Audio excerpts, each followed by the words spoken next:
Hello बच्चों, let's start the question. The question says the number of moles of acidified KMnO4 required to convert sulfite ion into sulfate ion is.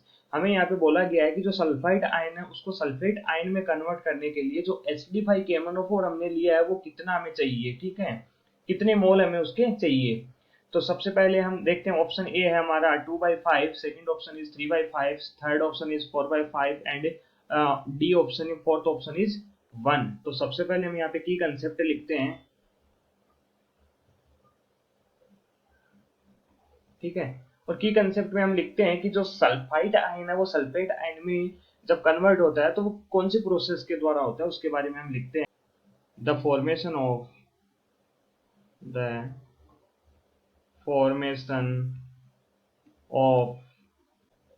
Sulphate ion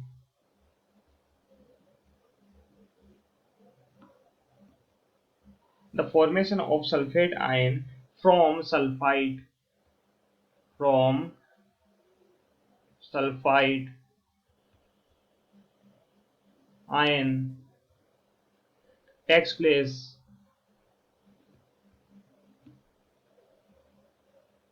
via oxidation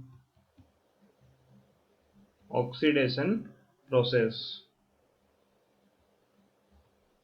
ठीक है। तो हमने यहाँ पे क्या बोला है कि जब सल्फेट आयन का फॉर्मेशन होता है सल्फाइड आयन से, तो वहां पे ऑक्सीडेशन की प्रोसेस होती है, वो होती है, ठीक है। अब हम इस क्वेश्चन को आगे किसी इक्वेशन से समझते हैं। तो हमें बोला गया एसिडिफाइड KMnO4 होना चाहिए, तो हम लेते हैं यहाँ पे KMnO4, और KMnO4 एसिडिफाइड होना चाहिए, साथ में सल्फाइड है हमारे पास में, दैट मीन्स हम यहाँ पे लिख सकते हैं H2SO3।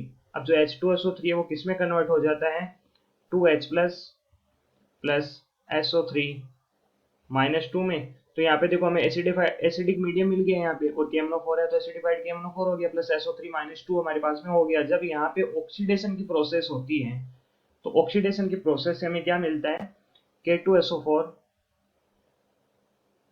Plus MnSO4 manganese sulphate plus H2SO4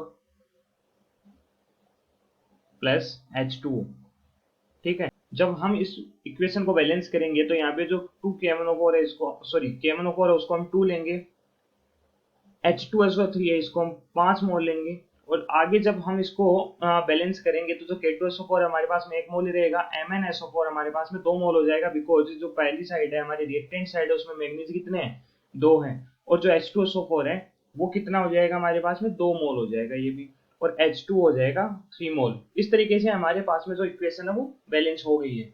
अब हम यहाँ पे देखते हैं कि हमें पूछा क्या गया है, जो सल्फाइड आयन है उसको जब हम सल्फेट आयन में कन्वर्ट करते हैं तो हमें कितने मोल KMnO4 की जरूरत होती है। तो हम यहाँ पे देख सकते हैं रिएक्टेंट साइड में हमारे पास में सल्फाइड कितने हैं, 5 मोल है, और जो प्रोडक्ट साइड है उसमें जो सल्फेट बन रहे हैं वो कितने मोल बन रहे हैं, देखो 1 मोल तो ये रहा, 2 मोल ये रहे, और 2 मोल ये रहे। दैट मीन्स यहाँ पे टोटल 5 मोल सल्फेट हमारे पास में मिल गया, 5 मोल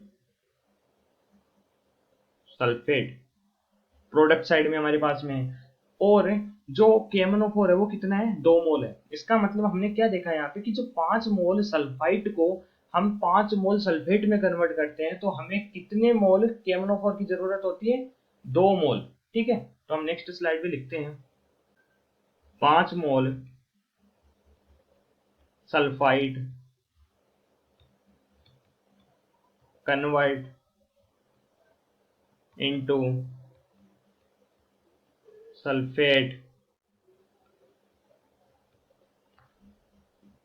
रिक्वायर्ड KMnO4